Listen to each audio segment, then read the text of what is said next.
మీ మోకాల నొప్పులకు ఎటువంటి సర్జరీ లేకుండా ఎపియాన్ పెయిన్ క్లినిక్ అందిస్తున్న అత్యాధునిక చికిత్స. సో అంటే మీకు జనరల్‌గా మీలో భక్తి, దైవభక్తి అవన్నీ ఉన్నప్పటికీ కూడా, ఆ ప్రాక్టీస్ ఉన్నప్పటికి కూడా ఎప్పటి నుంచి నాన్నగారు కూడా పరమ భక్తుడు కదా!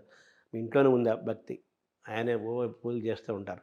సో మీకు కూడా ఆ భక్తి ఉంది. మీరు you are already in the practice.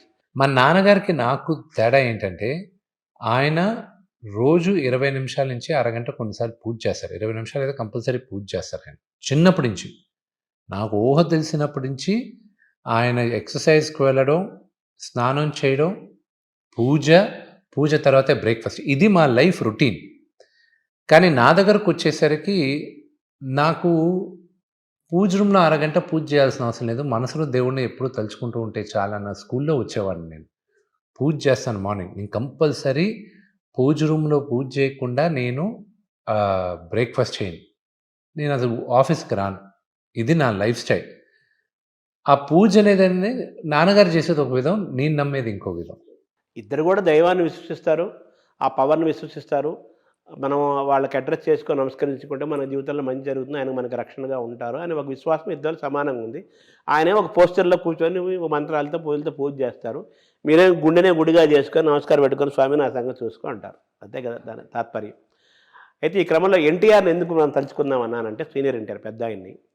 ఆయన ఏదైనా పాత్ర వేయబోయే ముందు మామూలుగా మిగతా సోషల్ పాత్రలు అయితే ఓకే. ఏదన్నా పాత్ర శ్రీకృష్ణుడో రాముడో అటువంటి పాత్రలు వేయబోయే ముందు పూర్తిగా ఆయన ఆహారాన్ని మొత్తం మార్చేసుకొని నేలపైనే వనుకొని కంప్లీట్గా వేరే దీక్షలో ఒక రకమైన దీక్షలో ఉంటూ ఆ పాత్ర కోసం అంతగా మన ఫుడ్ హ్యాబిట్స్ అన్నీ ఎవ్రీథింగ్ ఆయన మార్చుకుంటారు ఆయన ఎన్టీఆర్.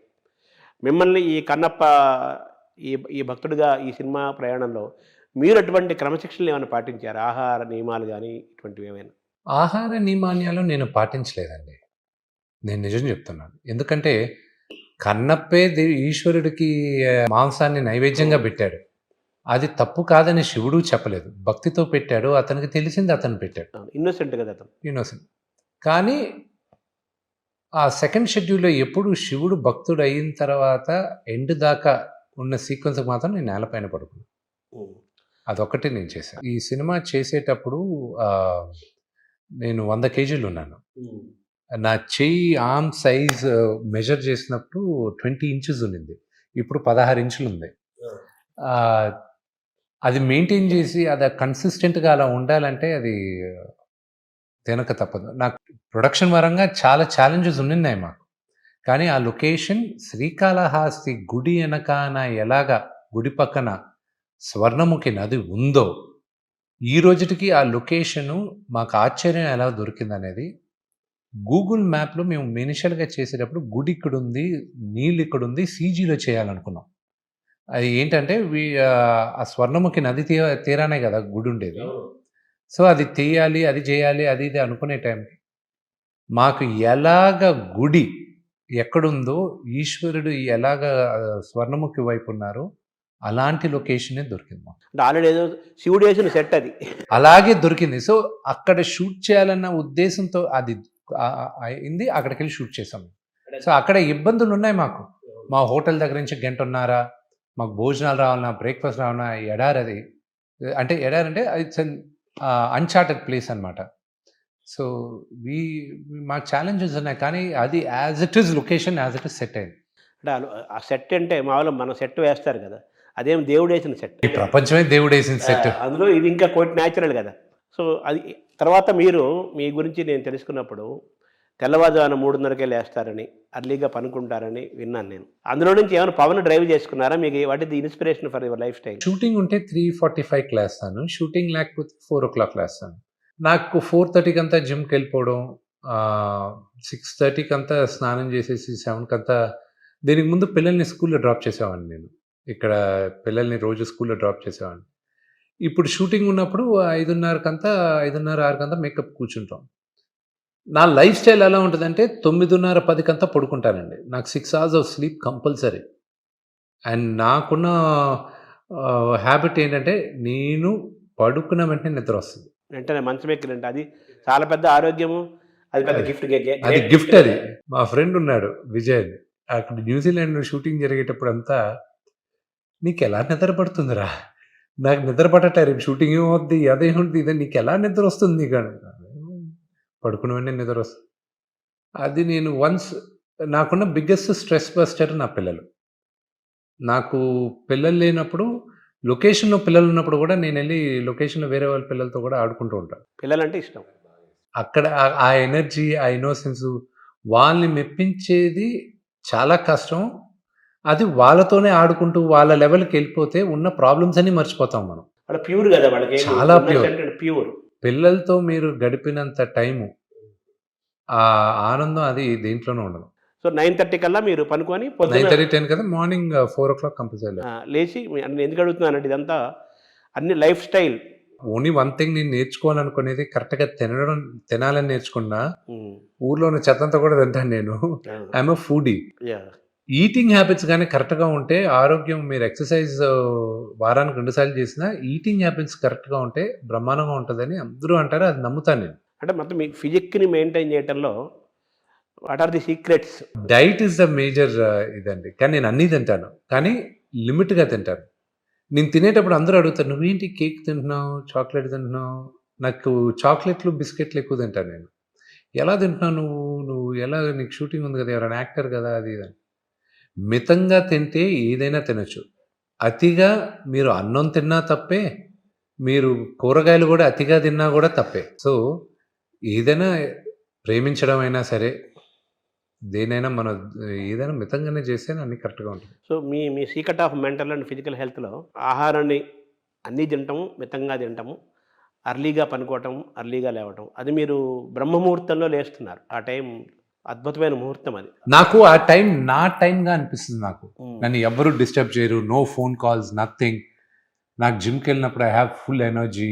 నాకు ఐ లైక్ డూయింగ్. ఎందుకు జిమ్‌కెళ్తారంటే I like doing it. Body maintain చేయాలి, అంతా ఉండాలి. But I love doing what I'm doing. So మీ ఎర్లియర్ లైఫ్ బిఫోర్ కన్నప్ప ఈ ఈ లైఫ్ స్టైల్ వల్ల ఫిజికల్ ఫిట్‌నెస్‌ని, ఫిజికల్ హెల్త్‌ని మీరు ఇంప్రూవ్ చేసుకున్నారు. కన్నప్ప ప్రయాణంతోటి మెంటల్ హెల్త్ ఇంప్రూవ్ అయిందని చెప్పి విపరీతంగా ఇంప్రూవ్ అయింది. తర్వాత కన్నప్ప కథ దగ్గరకొస్తే ధూర్జటి రాసిన కథ అది అందరికీ తెలిసింది. దాన్ని మీరు మార్చుకుంటూ వచ్చారు. మీరే రైటర్‌గా చెప్పారు.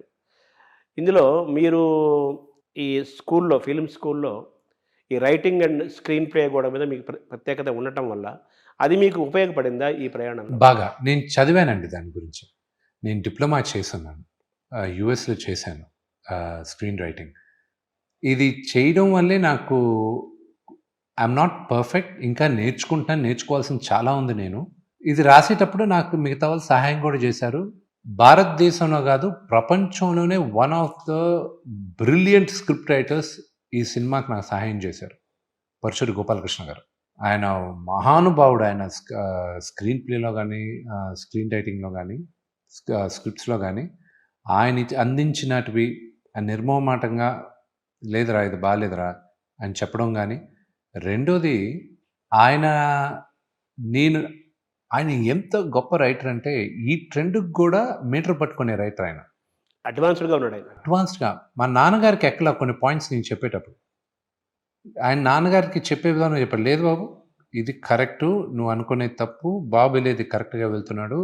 కుర్రోడు చెప్పింది ఇది కరెక్ట్‌గా ఉంది" అని ఆయన నా తరపున కూడా ఫైట్ చేశాడు ఆయన. ఎందుకంటే నాన్నగారి ముందు నేనెక్కడ మాట్లాడేది నేను మాట్లాడే అంత అంటే ఈ జనరేషన్‌కి ట్రెండ్ మీరన్నారు గదా! 'భక్త కన్నప్ప' బాపు గారు తీశారు. కన్నడంలో మన 'రాజ్ కుమార్' చేశారు.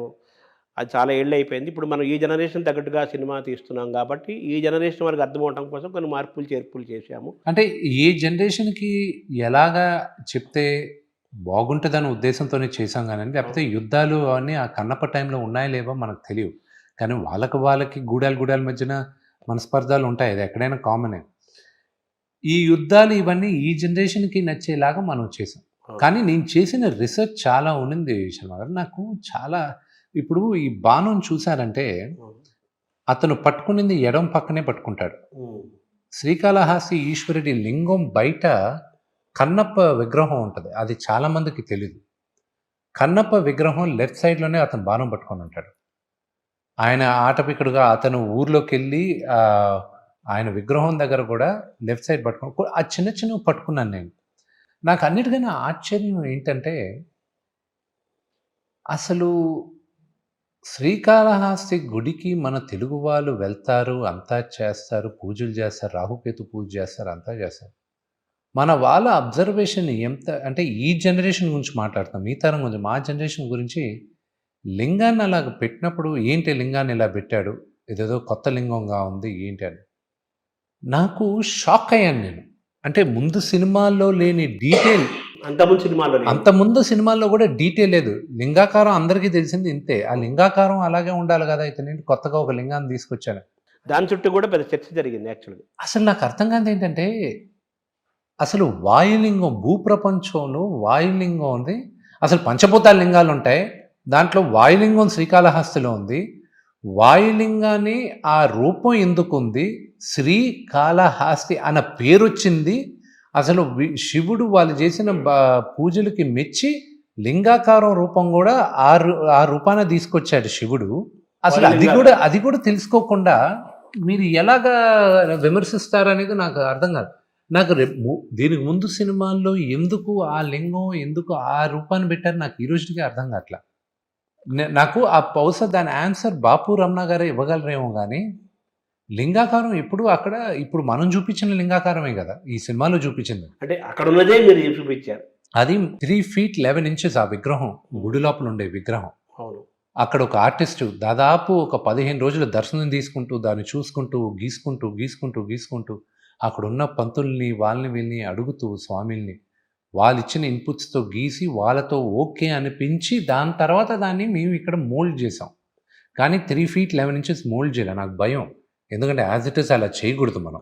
అది కొన్ని ఆచారాలు అన్నీ చేయాలి. సో దాని తగ్గట్టు మనం ఆ లింగాన్ని కొంచెం ఒక 2-3 ఇంచులు తక్కువ చేసి మనం చేసాం. అంటే యాజ్ ఇట్ ఈజ్గా దాని రెప్లికా లాగా కాకపోయినా దాన్ని ఇన్స్పిరేషన్గా తీసుకొని ఆల్మోస్ట్ దాని దగ్గరగా మీరు తయారు చేశారు. అవును. కింద సాలిపురుగు ఉంటుంది, సైడ్ ఏనుగు దంతాలు ఉంటాయి, పైన 5 తలల పాము ఉంటుంది. ఇది ఆ లింగం విశేషం, వాయులింగం విశేషం. ఇది తెలియలే చాలా మందికి. నాకు షాక్, ఏంటి ఇదానే ఇలా ఇన్ని సంవత్సరం పెద్ద వాళ్ళు కూడా నన్ను అడిగారు, ఏంటి లింగం అలవాటైన లింగం పెట్టాలి కదా. అలవాటైన లింగం కాదు అసలు. ఇప్పుడు ఈ జనరేషన్లో ఇంత ఇన్ఫర్మేషన్, ఇంత ఎడ్యుకేషన్ ఉన్నప్పుడు నేను దాన్ని న్యాయం చేయాలి కానీ నేను అన్యాయం చేయకూడదు కదా. కాబట్టి ఏంటంటే కంపారిటివ్గా చాలామంది గతంలో సినిమాల్లో చూసినవి, వేరే లింగాలు చూసినవి అవే ప్రింట్లు మనసులో పెట్టుకొని కంపారిటివ్గా దీని మీద విమర్శలు చేశారు. కానీ యాక్చువల్గా మీరు అక్కడైతే యాజ్ ఇట్ ఈజ్గా ఏ లింగం గుడిలో ఎలాగుందో అలాగే తీసుకొచ్చి చూపించాం అంతే. ఇప్పుడు ఎన్నో వందలు వేల సంవత్సరాలు అయింది కాబట్టి కింద సాలిపురుగు అనేది డీటెయిల్ లేదు. అప్పుడు డీటెయిల్ ఉన్నాయి, వాడుకలో అది కొంచెం ఇదేం డీటెయిల్ తగ్గింది. కానీ సాలిపురుగు ఉంది అని అక్కడ ఉంది. అక్కడ ప్రధాన కాళహస్తి కదా, దాని పేరే అది కదా.